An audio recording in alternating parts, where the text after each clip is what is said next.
Hey travelers, I'm Mariah, and ever since I was young, I had a hunger to travel. I like to call myself a full-time worker and a full-time traveler. In 2015, I graduated college and had to find a balance between work and travel. Welcome to my channel, and I hope you enjoy the ride. Don't forget to hit the subscribe button. Hey guys, welcome to Denver, Colorado. Join me as I travel through the state for the next 5 days, doing some recreational activities, but maybe not the recreational activities you might think.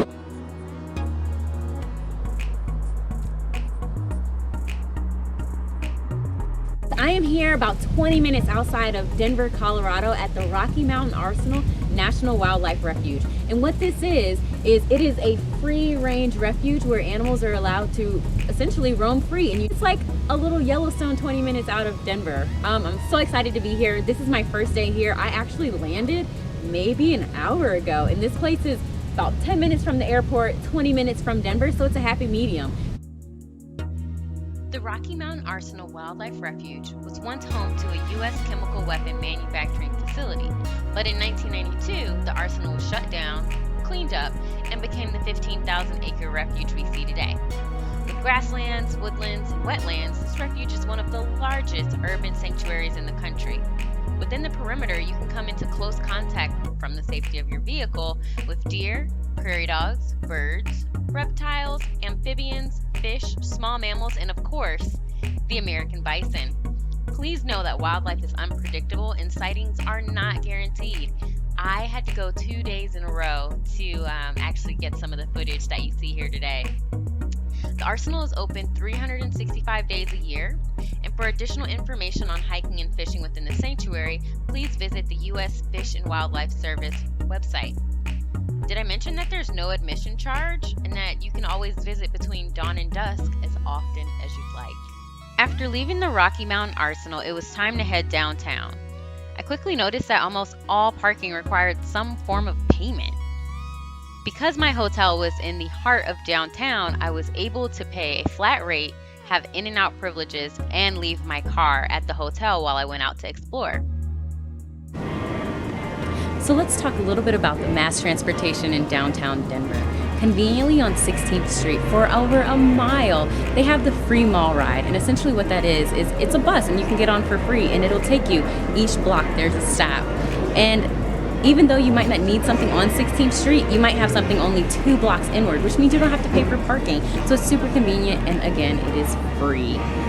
All right, so we just missed the bus by like 15 seconds, and I'm not about that life to run after a bus. So we're gonna see what the bus interval is because we're not sure right now. So stay tuned and we'll figure out how this bus system works. After waiting for less than 5 minutes, the next bus had arrived.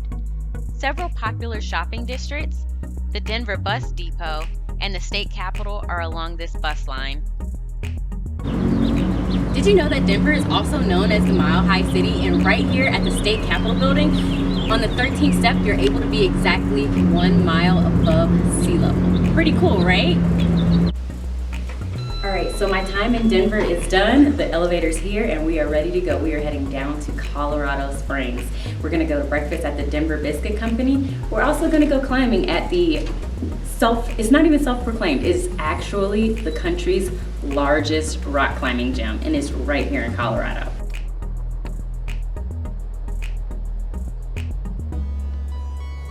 So currently I'm at the country's largest rock climbing gym, and I'm actually really nervous because over the course of this vacation, at the end of it, I am going on a Via Ferrata, which is an outdoor rock climbing course, and it's a 5-hour tour. So I'm a little intimidated to be here because I know that there are some climbers who are gonna be a lot better than me. I'm not gonna record myself climbing because I kind of want you guys to see the footage that I have on the Via Ferrata.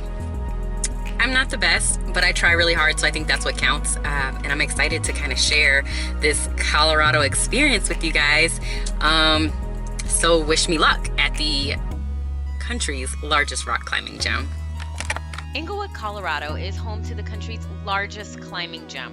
As a non-member, I was able to purchase a guest day pass for about $22 and reserve a 2-hour climbing session during their non-peak hours. Due to COVID-19, reservations are required to limit the number of climbers in the facility and to sanitize high touch points in between reservations. Standing inside the Old Sports Authority headquarters office, some of the unique features observed within this 53,000 square foot facility were their 55-foot climbing walls, the excess of boulder routes, the dedicated traverse climbing wall, and the large fitness area.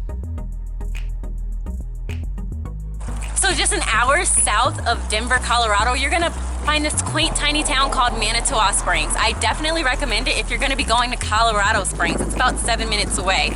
So we found this little gym that Manitou Springs is home to over 7 natural water springs, which means around the park, around the city actually, there's gonna be free water from these natural springs, and allegedly these are meant to have natural healing powers, and that none of them are gonna taste the same because they all have different minerals associated with the different spring.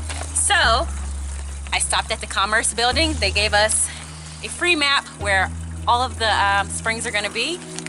Brought a bottle, and I'm ready to try it. Here we go. Let's see. Ooh, that's cold water.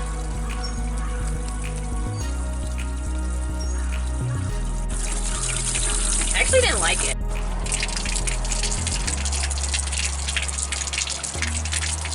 It tastes just like carbonated soda, like water. Oh, I'm not a fan.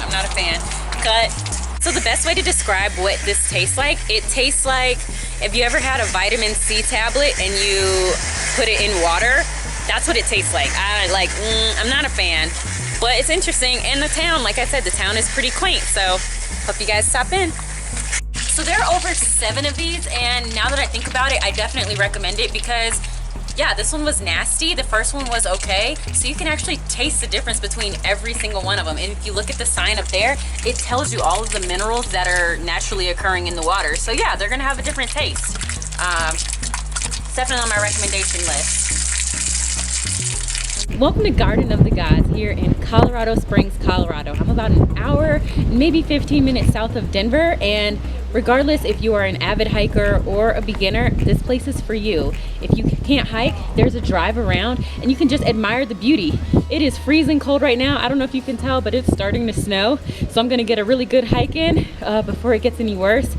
So right behind me is South Gateway Rock. And the best part about this, it's a free national landmark. So the cost to get in is $0. So actually today, I don't think we've spent any money. So I think that's the best part about organizing a trip like this, to where yeah, some of the attractions I paid money for, but a lot of them I didn't have to, and this is one of them. So come on out, enjoy.